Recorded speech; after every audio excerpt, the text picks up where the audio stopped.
अज़ीज़ तलबा व तालिबात अस्सलामु अलैकुम। उम्मीद करती हूँ आप सब खैरियत से होंगे। गुजराती के लास्ट पीरियड में हमने पाठ 4 सिंहनु मृत्यु पढ़ा था, जिसके लेखक है ध्रुव भट्ट और सिंहनु मृत्यु पाठ का साहित्य प्रकार है नवलकथा खंड। नवलकथा खंड यानी नवलकथा का छोटा सा हिस्सा, खंड यानी छोटा सा हिस्सा। तो ये कौन सी नवलकथा में से लिया गया है? अकूपार नवलकथा में से ये सिंहनु मृत्यु नवलकथा खंड लिया गया है और इसके लेखक है ध्रुव भट्ट। ये आपको याद रखना है। उम्मीद करती हूँ कि सिंहनु मृत्यु के पार्ट 2 में जो सवाल जवाब, जो व्याकरण जो करवाया था, वो सब भी आपको समझ में आया होगा और सब कुछ आपने नोट में लिख लिया होगा। तो प्यारे बच्चों, अब आज हम आगे बढ़ते हुए काव्य 5 तू तारा दिलनो दीवो वो पढ़ेंगे। तो सबसे पहले तो यहाँ मैं आपको बता दूँ कि तू तारा दिलनो दीवो, इसका मतलब होता है कि तू अपने ही मन का, अपने ही दिल का दिया बन। यहाँ आप देख सकते हो जो ये फ़ोटो है वो दिए की है, यानी चिराग। तो यहाँ अपने ही मन का दिया यानी तू खुद अपने रास्ते की रोशनी बन, खुद अपनी मुश्किलों का हल ढूंढ और खुद अपना मतलब कि जो आत्मबल है वो बढ़ाने की कोशिश कर, अपने अंदर की शक्तियों को पहचान। तो यहाँ ये शीर्षक के ज़रिए कवि हमसे ये कहना चाहते हैं कि तू तारा दिलनो दीवो था, मतलब कि तू अपने अंदर की शक्तियों को पहचान के अपनी मंजिल तक पहुँचने का रास्ता खुद ढूंढ। सबसे पहले कवि परिचय करेंगे। तो इसके कवि है भोगीलाल गांधी, जिनका उपनाम यानी तखल्लुस है उपवासी, जो आपको याद रखना है। तेओ अरवल्ली जिल्लाना मोडासाना वतनी हता। अरवल्ली जिला जो है उसका जो मोडासा करके गांव है वहाँ के वतनी थे, वहाँ के रहवासी थे। जेलवास दरमियान मार्क्सवादी साहित्यनु वांचन, यानी जब उनको जेल हुई तब उन्होंने मार्क्सवादी जो साहित्य था उसका वाचन किया और उस पर उनका बहुत ही गहरा प्रभाव पड़ा। તેમણે ગુજરાત પ્રગતિશીલ લેખક મંડળનું સંચાલન અને વિશ્વ માનવ માસિકનું સંપાદન दीर्घकाल સુધી કર્યું। ये जो विश्व मानव नाम की मासिक यानी मैगज़ीन है, जो महीने में एक बार निकलती है मैगज़ीन, तो उसका संपादन भी दीर्घकाल यानी लंबे वक्त तक इन्होंने किया। ज्ञान गंगोत्री ग्रंथ श्रेणीનું संपादन એ તેમનું મહત્ત્વનું પ્રદાન છે। यहाँ जो दिया है ज्ञान गंगोत्री और ग्रंथ श्रेणी संपादन, ये उनके अहमियत वाले मतलब के योगदान है। उन्होंने इसमें बहुत अहम रोल अदा किया है। તેમણે कविता, नवलिका, निबंध, विवेचन અને અભ્યારણ્યો તથા સંપાદન અને अनुवादनના 80 જેટલા પુસ્તકો આપ્યા છે। ये जो भी कविता, नवलिका, निबंध, विवेचन, ये सभी शोबे में उन्होंने कुल मिलाकर कितनी किताबें दी है? 80 जितनी किताबें उन्होंने लिखी है। तो प्यारे बच्चों, आपको याद रखना है कि तू तारा दिलनो दीवो, ये काव्य के कवि का नाम है भोगीलाल गांधी और उनका उपनाम यानी तखल्लुस है उपवासी। तो अब ये काव्य में क्या कवि हमसे कहते हैं वो देख लेते हैं। आ काव्य में आत्मशक्ति प्रगटावવાની हिमायत छे। जैसे मैंने आपको बताया कि ये काव्य में आत्मशक्ति यानी कि हमारे अंदर जो शक्तियाँ छुपी हुई है या जो क्षमताएं, जो एबिलिटीज़ हमारे अंदर छुपी हुई है, उसको उजागर करने की बात यहाँ कवि हमसे कहते हैं। हर इंसान के अंदर शक्तियाँ होती है, सिर्फ उसे पहचानने की ज़रूरत है। तो वही बात यहाँ कवि ने कही है। जेम दीवो पोताना दिवेलथी ज बढ़े छे, एम मनुष्य पण पोताना बड़े ज आगळ वधवानुं छे। क्या कहते हैं कि जो जैसे जो ये दिया है वो अपने अंदर जो तेल होता है उसी से उसमें रोशनी होती है, बिल्कुल ऐसे ही इंसान को भी अपनी शक्ति को पहचानना चाहिए और उसी के ज़रिए आगे बढ़ना चाहिए। बहुत ही अच्छी बात यहाँ कवि ने हमारे सामने रखी है।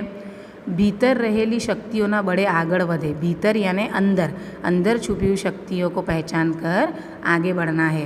तेज साचो प्रकाश पाथरी सके, यानी जो अपनी अंदर की शक्तियों को पहचानेगा वही सच्ची राह पर, अपनी मुश्किलों भरी राह पर जो है वो रोशनी फैला सकता है और आगे बढ़ सकता है। पारका पासेथी लीधेलू तेज के मदद आपणा माटे उपयोगी निवड़ता नथी। पारकू तो खूटी जाय छे। क्या कहते हैं कि अगर हमने किसी के पास से उधार लिया है चाहे वो हिम्मत हो या पैसे हो या मदद हो, किसी भी प्रकार का अगर हमने किसी और से कोई चीज़ उधार ली है तो हमेशा वो हमें उसे लौटाने की फ़िक्र रहती है और वो हमेशा हमें कम ही पड़ जाता है। खरू तेज अपनी भीतर से, मतलब जो सही रोशनी है, सच्ची रोशनी जो है वो हमारे अंदर ही छुपी हुई है, उसे हमें पहचानने की ज़रूरत है। તેમાંથી ખરી રંગમાયા પ્રગટે છે। આભમાં ભલે સૂરજ ચંદ્રનું ભરપૂર તેજ હોય, આપણે આપણું તેજ પ્રગટાવીશું નહીં ત્યાં સુધી પારકું તેજ આપણા ખપનું નથી। कहते हैं कि आसमान में चांद, तारे, सूरज, ये सबकी रोशनी तो है, लेकिन जब तक हम हमारे अंदर की रोशनी को नहीं रोशन करेंगे तब तक ये सब जो है वो पराये है हमारे लिए, हमारे कोई काम के नहीं है। કવિએ પોતાની ભીતરની શક્તિઓને ઓળખવા અને પ્રગટાવવા પર ભાર મૂક્યો છે। कवि ने हमारे अंदर की जो शक्तियाँ है उसे पहचान कर उसे बाहर निकालने पर यहाँ बहुत ही हमें प्रोत्साहित किया है।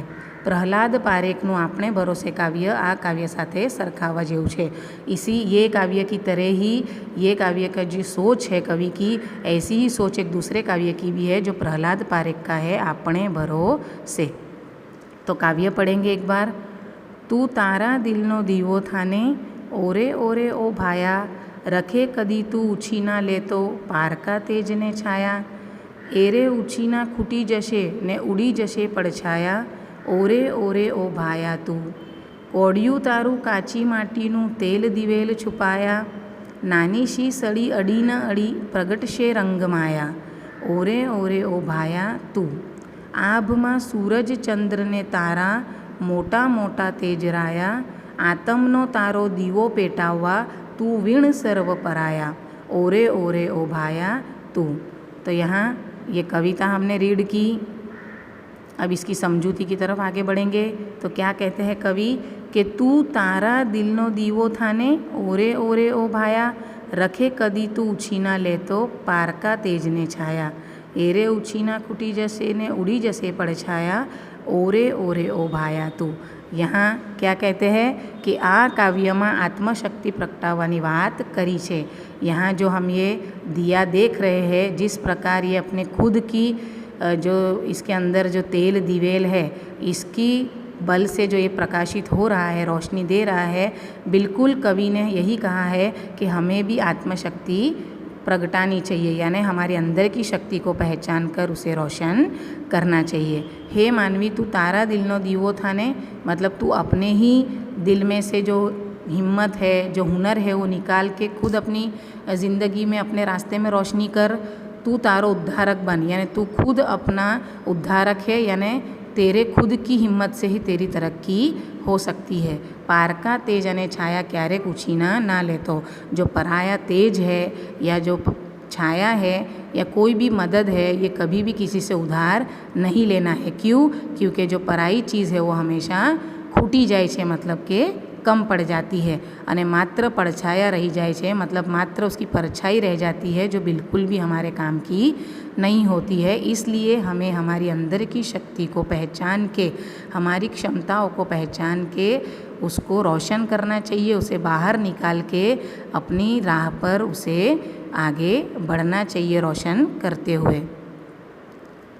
आगे कवि कहते हैं, कोड़ियो तारू काची माटीनू तेल दिवेल छुपाया, नानी शी सड़ी अड़ी न अड़ी प्रगट शे रंगमाया, ओरे ओरे ओ भाया तू। क्या कहते हैं, यहाँ जो ये दिया है उसको किसका प्रतीक बनाया गया है? हमारे मानव शरीर का, यानी हमारा जो मानव शरीर है वो एक कच्ची मिट्टी के दिए के समान है। तो इसके अंदर भी जैसे हमारे अंदर असीम शक्तियाँ छुपी हुई है, जैसे ये दिए के अंदर जो दिवेल छुपा है, ऐसे ही हमारे शरीर के अंदर भी असीम शक्तियाँ छुपी हुई है। लेकिन दिया जैसे अपने तेल का इस्तेमाल करके रोशन होता है, ऐसे ही मानव शरीर के अंदर रही हुई शक्तियों को पहचान कर उसे हमें उजागर करना है, उसे बाहर लाना है। क्या कहते हैं, अपनी अंदर रहेली शक्तिओं આપણે જાતે જ પ્રગટાવવાની છે। हमारे अंदर की शक्तियों को हमें खुद ही बाहर लाना है। આપણું शरीर तो काची माटीનું बनेલું છે। हमारा शरीर कैसा है? कच्ची मिट्टी से बना हुआ। जैसे दिया भी कच्ची मिट्टी से बना हुआ होता है, बिल्कुल वैसे ही हमारा जो शरीर है, हमारी जो काया है, वो કચ્ચી મિટ્ટી से बनी हुई है, लेकिन अंदर घनी बधी शक्तियों छुपाएली છે। जैसे मैंने आपको बताया कि अंदर बहुत सी शक्तियाँ, बहुत ताकत, बहुत ही हुनर छुपा हुआ है, उसको બહાર लाना है, તેને બહાર કાઢવાની જરૂર છે। जो ये नहीं करिए तो काले मृत्यु, यानी अगर वो शक्तियों को हम नहीं पहचानेंगे तो वक्त के गुज़रने के साथ कल हमारी मृत्यु हो जाएगी और फिर एक सड़ी चापता ते पलमा नाश થઈ જશે। मतलब जैसे जो यहाँ अंतिम संस्कार की क्रिया बताई है कि अगर इसे हम नहीं पहचानेंगे तो एक दिन हमारी मृत्यु हो जाएगी और अंतिम संस्कार करते वक्त एक माचिस की तीली से ही हमारी वो काया का पल में विनाश हो जाएगा। इसलिए मृत्यु के पहले ही हमारी अंदर की शक्तियों को पहचान कर हमें उसे उजागर करना है, उसे रोशन करना है। એટલા માટે ભાઈ તું તારા દિલનો દીવો થા। આભમાં સૂરજ ચંદ્રને તારા મોટા મોટા તેજરાયા, आत्मनो तारो दीवो पेटावा, तू वीण सर्व पराया, ओरे ओरे भाया तू। यहाँ क्या कहते हैं कि ये जो आसमान में जो सूरज है, उसके बाद जो ये चाँद है, जो ये तारे हैं, ये सभी अपनी रोशनी से पूरे आसमान को रोशन कर रहे हैं, लेकिन तेरे आत्मा के दिए को, तेरे अंदर की रोशनी को तुझे खुद ही बाहर लाना है। क्योंकि जब तक तू अपने अंदर की शक्तियों को नहीं पहचानेगा तब तक तू वीण सर्व पराया, यानी तेरे बिना ये सब की रोशनी तेरे लिए पराई है, कुछ किसी भी काम की नहीं है। આભમાં સૂરજ ચંદ્રનું તેજ ભરપૂર છે, પરંતુ જ્યાં સુધી આપણે આપણું તેજ પ્રગટાવીશું નહીં ત્યાં સુધી આપણા ખપનું નથી। તારા આત્માનો દીવો પેટાવવા તારા વિના બધા પરાયા છે। मतलब चाहे सूरज चांद तारों की जितनी भी रोशनी हो, लेकिन जब तक तू अपने अंदर की रोशनी को नहीं रोशन करेगा तब तक ये सब तेरे लिए पराए है, उधार है, ये तेरे लिए कम पड़ जाएंगे। इसलिए तू अपने अंदर की शक्तियों को पहचान कर, उसे उजागर कर, उसे पहचान और अपनी जो राह है उसकी मुश्किलों में ये रोशनी को आगे बढ़ाते हुए वो मुश्किलों को आसान कर। तो यहाँ ये छोटी सी काव्य में कवि ने ज़िंदगी की बहुत बड़ी सीख हमें दे दी है। तो उम्मीद करती हूँ कि बच्चों आप भी अपने अंदर की शक्तियों को, अपने अंदर के हुनर को पहचानोगे और उसे ही अपने रास्ते में रोशन करोगे ताकि आप हमेशा कामयाबी हासिल करते रहो। तो उम्मीद करती हूँ कि आपको ये काव्य समझ में आया होगा।